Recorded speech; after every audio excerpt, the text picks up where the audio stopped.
नमस्कार, मैं हूं नेहा साहिन। बिहारी न्यूज में आपका स्वागत है। आज है 16 अक्टूबर, दिन बुधवार। खबरों की ओर बढ़ने से पहले नजर डालते हैं सुर्खियों पर। चुनाव आयोग ने चुनाव तारीखों का किया ऐलान। बिहार की 4 विधानसभा सीटों पर उपचुनाव। बिहार में 13 नवंबर को होगा मतदान। आज मनाया जा रहा है शरद पूर्णिमा। विशेष पूजा से पाए सुख समृद्धि। मां लक्ष्मी की कृपा, बदलेगी आपकी किस्मत। भूमि सर्वेक्षण के लिए नए दिशा निर्देश जारी। बिहार सरकार ने जारी किए नए दिशा निर्देश। 6 प्रमुख चरण पर होगा भूमि सर्वेक्षण का काम। बिहार कैबिनेट में 22 अहम प्रस्ताव पर मुहर। बिहार पुलिस के आईओ को मिलेगा स्मार्टफोन और लैपटॉप। कुंडघाट जलाशय और कर्मनसा नदी पर पंप नहर के लिए बड़ा फैसला। बिहार में 8000 नए कौशल विकास केंद्र खुलेंगे। युवाओं को मिलेगी इंटर्नशिप प्रशिक्षण का अवसर। दिसंबर तक सभी प्रखंडों में कौशल केंद्र होंगे स्थापित। इंडिया और न्यूजीलैंड के बीच पहला टेस्ट मैच आज। टॉस सुबह 9 बजे से होगा। मैच 9:30 बजे से। लाइव स्ट्रीमिंग जियो सिनेमा पर उपलब्ध। अब खबरें विस्तार से। इंडिया पोस्ट पेमेंट बैंक ने भर्ती निकाली है। ये भर्ती ग्रामीण डाक सेवक एग्जीक्यूटिव के 344 पदों के लिए है। इस भर्ती के लिए आवेदन शुरू है और आवेदन करने की अंतिम तारीख है 31 अक्टूबर। इच्छुक उम्मीदवार इसकी आधिकारिक वेबसाइट हमारे स्क्रीन पर दिखाए गए वेबसाइट पर जाकर आवेदन कर सकते हैं। इस भर्ती के लिए जरूरी है कि उम्मीदवारों ने किसी मान्यता प्राप्त संस्थान से या विश्वविद्यालय से ग्रेजुएशन पास किया हो। साथ ही जीडीएस के रूप में काम करने का 2 वर्ष का अनुभव होना चाहिए। उम्मीदवारों की आयु सीमा 20 से 35 वर्ष के बीच में होनी चाहिए। उम्मीदवारों का चयन ऑनलाइन टेस्ट के आधार पर होगा। आवेदन शुल्क के रूप में आपको 750 रुपए देने होंगे। भर्ती से संबंधित सटीक और अधिक जानकारी के लिए आप इसके आधिकारिक वेबसाइट और अधिसूचना को देख सकते हैं। चुनाव आयोग ने बिहार की 4 विधानसभा सीटों तरारी, रामगढ़, बेलागंज और इमामगंज में उपचुनाव की तारीख का ऐलान कर दिया है। 4 सीटों पर एक साथ 13 नवंबर को मतदान होगा। 23 नवंबर को नतीजे आएंगे। वही झारखंड विधानसभा चुनाव की तारीखों का ऐलान हो चुका है। झारखंड में 2 चरण में चुनाव होंगे। 13 नवंबर को पहली फेज, दूसरी फेज की वोटिंग 20 नवंबर को होगी। 23 नवंबर को काउंटिंग होगी। इधर महाराष्ट्र में पूरे राज्य में एक चरण में ही वोटिंग होगा। राज्य में 20 नवंबर को वोट डाले जाएंगे। वही 23 नवंबर को वोटों की गिनती होगी। बिहार सरकार ने भूमि सर्वेक्षण और बंदोबस्त प्रक्रिया को सरल बनाने के लिए महत्वपूर्ण दिशा निर्देश जारी किए हैं। इन दिशा निर्देशों के तहत नागरिकों को भूमि सर्वेक्षण की प्रक्रिया में सहयोग देने के लिए 6 प्रमुख चरण निर्धारित किए गए हैं।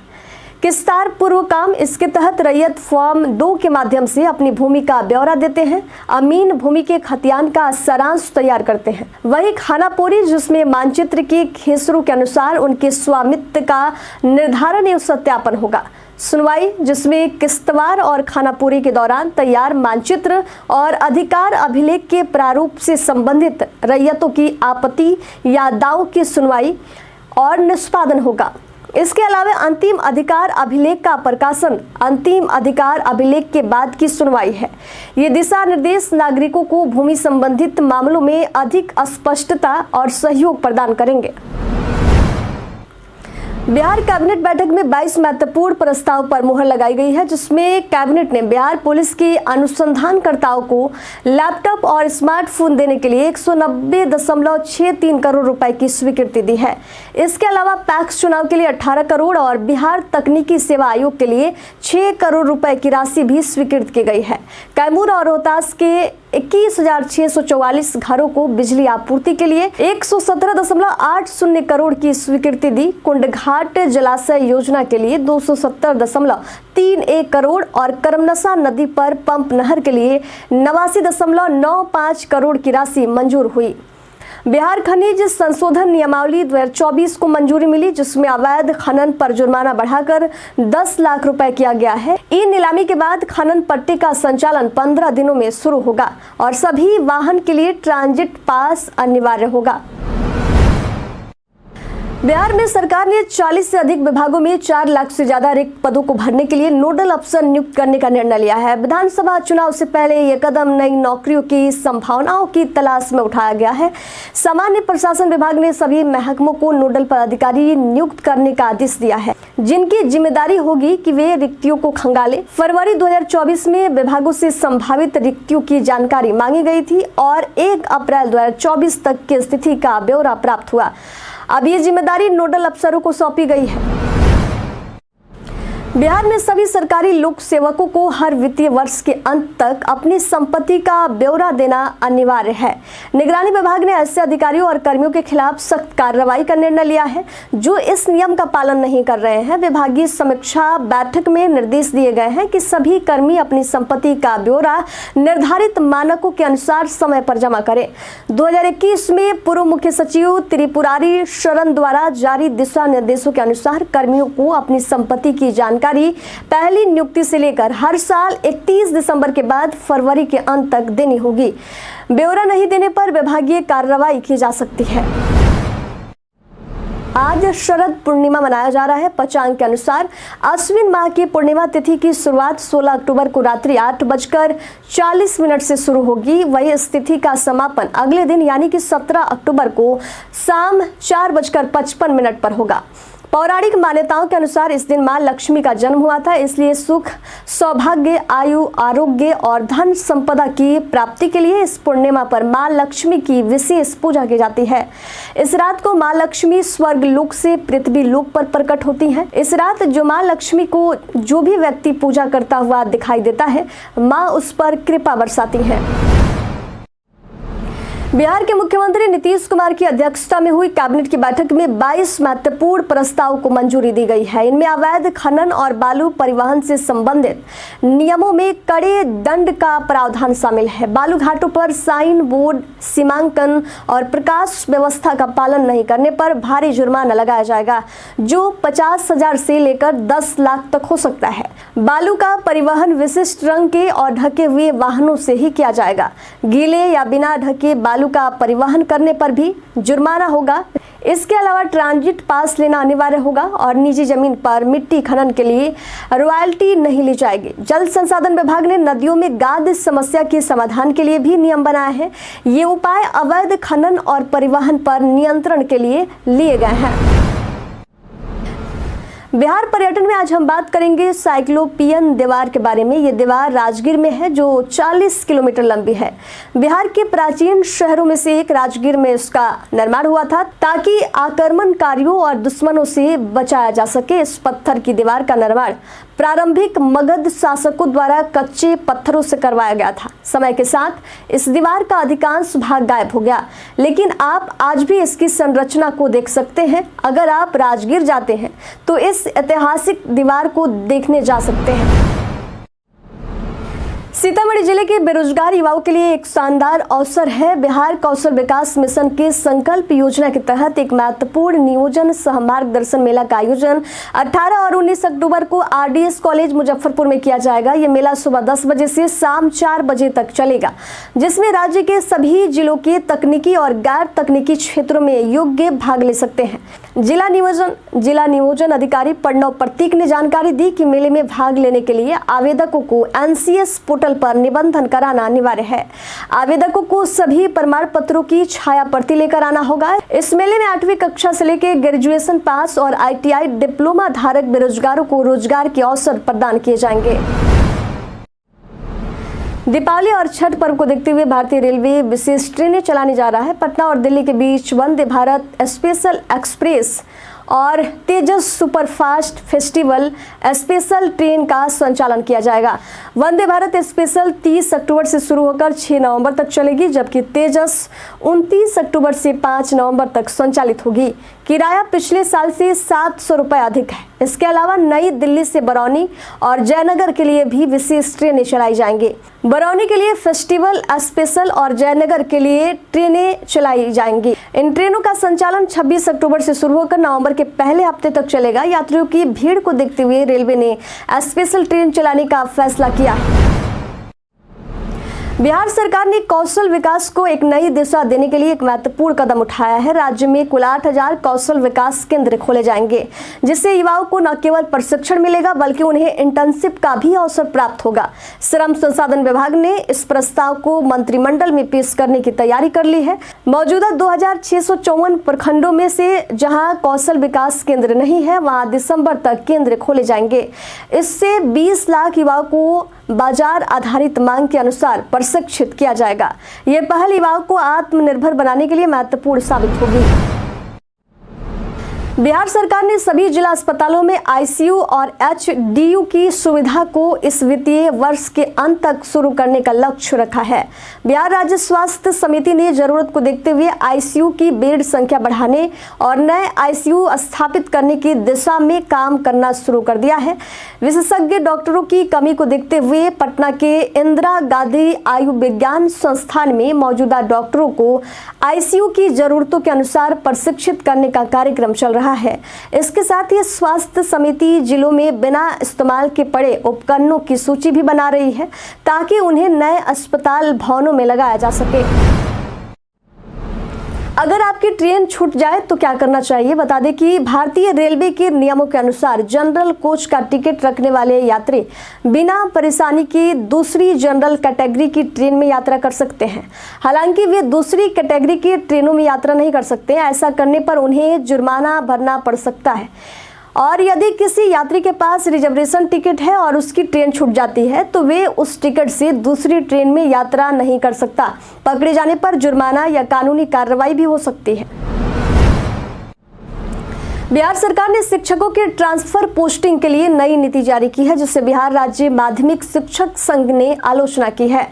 इस संघ का कहना है कि इस नीति से शिक्षा व्यवस्था प्रभावित होगी और उन्होंने सामूहिक तबादलों पर तुरंत रोक लगाने की मांग की है। संघ के अध्यक्ष रघुवंश प्रसाद सिंह और महासचिव शत्रुघ्न प्रसाद सिंह ने मुख्यमंत्री से हस्तक्षेप करने की अपील की है, क्योंकि नई नीति में विभिन्न जिलों के शिक्षकों के लिए असमान प्रावधान है। उन्होंने माता पिता की बीमारी को ट्रांसफर का आधार बनाने का भी अनुरोध किया है। संघ का मानना है कि शिक्षकों की समस्याओं का समाधान करने के लिए सरकार को संगठनों के साथ संवाद बढ़ाना चाहिए। उनका कहना है कि इससे गलतफहमियों का समाधान होगा और शिक्षक बेहतर तरीके से काम कर पाएंगे। मौसम विज्ञान केंद्र पटना ने जानकारी दी है कि अगले 3 दिनों तक बिहार के मौसम में कोई खास बदलाव नहीं होगा। सुबह के निचले इलाकों से पश्चिमी हवा अब ऊपर की ओर बढ़ रही है, जिससे अधिकतम और न्यूनतम तापमान में कमी आने की संभावना है। मौसम विभाग के अनुसार 17 अक्टूबर को कई इलाकों में बारिश, बादल गरजने और बिजली गिरने का अलर्ट जारी किया गया है। इस दौरान अधिकतम तापमान 30 से 32 डिग्री सेल्सियस और न्यूनतम तापमान 22 से 24 डिग्री सेल्सियस के बीच रहने की उम्मीद है। मानपुर थाना पुलिस ने गुप्त सूचना के आधार पर 5 साइबर ठगों को गिरफ्तार किया है। पुलिस ने 19 फर्जी ATM card, 15 SIM card, mobile और अन्य दस्तावेज भी बरामद किए। डीएसपी नूरुल हक के अनुसार पुलिस को सूचना मिली थी कि कुछ युवक बाइक पर फर्जी सिम और एटीएम कार्ड लेकर आ रहे हैं। इस सूचना पर कार्रवाई करते हुए धनकी मोड़ के पास 3 युवकों को गिरफ्तार किया गया, जिनकी तलाशी के दौरान बड़ी मात्रा में फर्जी एटीएम कार्ड और सिम कार्ड मिले हैं। इन तीनों की निशानदेही पर 2 और युवकों को गिरफ्तार किया गया है। गिरफ्तार ठगों में नवादा के पृथ्वीराज कुमार, मोनू कुमार उर्फ आशिक राज, पंकज कुमार और नालंदा के मंटू कुमार और प्रदीप कुमार शामिल हैं। ये लोग विभिन्न सोशल मीडिया प्लेटफॉर्मों पर फर्जी विज्ञापनों और लॉटरी का झांसा देकर लोगों को ठगा करते थे। अगर आप एंड्रॉयड स्मार्टफोन या टैबलेट का उपयोग कर रहे हैं तो ये जानकारी आपके लिए बेहद महत्वपूर्ण है। Indian computer emergency response team ने एंड्रॉयड ऑपरेटिंग सिस्टम में गंभीर सुरक्षा खामियों की पहचान की है, जो साइबर अटैकर्स को कोड डालने की अनुमति दे सकती है। ये खतरा एंड्रॉयड वर्जन 12, 12L, 13, 14 और 15 पर चलने वाले उपकरणों को है। इन खामियों के कारण डेटा चोरी और वित्तीय धोखाधड़ी का जोखिम बढ़ सकता है। CERT ने उपयोगकर्ताओं को सलाह दी है कि वे अपने डिवाइस को जल्द अपडेट करें और सुरक्षा सॉफ्टवेयर इंस्टॉल कर लें। डिवाइस को हमेशा अपडेट रखें और अपडेट से पहले इसे 50% चार्ज करें ताकि प्रक्रिया में कोई समस्या नहीं आए। बिहार विधान परिषद ने डाटा एंट्री ऑपरेटर और असिस्टेंट ब्लॉक ऑफिसर भर्ती परीक्षा 2024 के लिए एडमिट कार्ड जारी कर दिए हैं। उम्मीदवार अपने एडमिट कार्ड को ऑफिशियल वेबसाइट जाकर डाउनलोड कर सकते हैं। असिस्टेंट ब्लॉक ऑफिसर और डाटा एंट्री ऑपरेटर पद भर्ती के लिए परीक्षा का आयोजन जो है 20 अक्टूबर 2024 को किया जाएगा। इस परीक्षा में उम्मीदवारों से बहुविकल्पीय ऑब्जेक्टिव प्रश्न पूछे जाएंगे।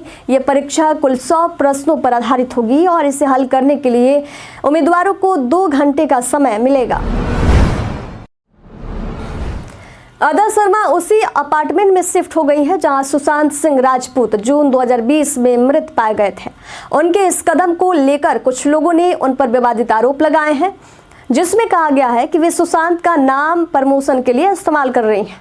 अब अदा शर्मा ने एक इंटरव्यू में इस पर प्रतिक्रिया दी। उन्होंने कहा कि हर रिएक्शन पर जवाब देना संभव नहीं है। ये एक लोकतांत्रिक देश है जहां हर किसी को अपने विचार रखने का अधिकार है। उन्होंने आगे कहा कि एक अभिनेता या व्यक्ति के रूप में वे सभी बातों पर प्रतिक्रिया नहीं दे सकती। अदा ने कहा कि मैं वास्तव में घर में पूरी तरह से बस गई हूं और मुझे ये जगह काफी पसंद है। पटना में गांधी मैदान में women's Asian hockey champions trophy का स्वागत किया गया। ये ट्रॉफी गौरव यात्रा 14 अक्टूबर से 10 नवंबर तक 4 राज्यों हरियाणा, पंजाब, ओडिशा और झारखंड के साथ साथ बिहार के 38 जिलों से होकर गुजरेगी। डीएम डॉक्टर चंद्रशेखर सिंह ने इस अवसर पर कहा कि ये आयोजन बिहार के लिए गर्व का विषय है, क्योंकि इस बार एशियन महिला हॉकी चैंपियनशिप का आयोजन राजगीर खेल परिसर में 11 नवंबर से 20 नवंबर 2024 तक होगा। इसमें चीन, जापान, कोरिया, थाईलैंड, मलेशिया और भारत की टीमें शामिल होंगी। इस आयोजन का उद्देश्य खेल के प्रति छात्राओं में उत्साह बढ़ाना है। झारखंड विधानसभा चुनाव में जदयू एनडीए के साथ मिलकर चुनाव लड़ेगी। पार्टी के वरिष्ठ नेता विजय चौधरी ने स्पष्ट किया कि जदयू सम्मानजनक सीटों पर चुनाव लड़ने की तैयारी कर रही है। उन्होंने बताया कि बीजेपी के साथ कोई मतभेद नहीं है और बातचीत चल रही है। मीडिया को जानकारी देते हुए कहा कि जदयू की तैयारी 11 सीटों पर है और वे जल्द ही अंतिम फैसला लेंगे। उन्होंने ये भी बताया कि बीजेपी कितनी सीट देगी इसके बारे में भी जल्द जानकारी आ जाएगी। अब चलिए बात कर लेते हैं भारत और न्यूजीलैंड के बीच आज होने वाले पहले टेस्ट मैच की, जो बेंगलुरु के एम चिन्नास्वामी स्टेडियम में आज खेला जाना है। भारतीय टीम ने हाल ही में बांग्लादेश को टेस्ट सीरीज में हराया और अब उनकी नजर न्यूजीलैंड पर है। पहला टेस्ट मैच भारतीय समय के अनुसार सुबह 9:30 बजे शुरू हो जाएगा, जबकि टॉस सुबह 9 बजे होगा। इस मुकाबले का प्रसारण स्पोर्ट 18 चैनल पर किया जाएगा। इसके अलावा प्रशंसक इस मैच की लाइव स्ट्रीमिंग जियो सिनेमा ऐप पर फ्री में देख पाएंगे। कई कारणों से दर्ज है भारत के इतिहास में आज की तारीख। आज ही के दिन 1905 में लॉर्ड कर्जन द्वारा बंगाल का प्रथम विभाजन हुआ था। आज ही के दिन 1959 में राष्ट्रीय महिला शिक्षा परिषद की स्थापना हुआ था। आज ही के दिन सन 1967 में हरगोविंद खुराना को चिकित्सा के क्षेत्र में नोबेल पुरस्कार से नवाजा गया था। आज ही के दिन सन 2002 में 14वें एशियाई खेलों में एक स्वर्ण और एक कांस्य पदक विजेता डोपिंग टेस्ट में असफल रहने के बाद भारत की सुनीता रानी का पदक छीना गया था। आज ही के दिन सन 2011 में भारतीय मूल के धावक 100 वर्षीय फौजा सिंह ने सबसे अधिक उम्र में टोरंटो वाटर फ्रंट मैराथन पूरा किया और Guinness book of world record में अपना नाम दर्ज कराया। आज ही के दिन सन 1948 में प्रसिद्ध अभिनेत्री हेमा मालिनी का जन्म हुआ था। कई लोगों के बीच व्हाट्सएप पर एक मैसेज फॉरवर्ड किया जा रहा है। इस मैसेज में दावा किया जा रहा है कि भारत सरकार ने रक्त की जरूरत को पूरा करने के लिए pan India helpline number 104 blood on call launch किया है। लेकिन आपको बता दें कि यह दावा पूरी तरह से भ्रामक है। हालांकि कुछ राज्यों में इस नंबर का इस्तेमाल कर तरह तरह के हेल्पलाइन नंबर के तौर पर किया जाता है।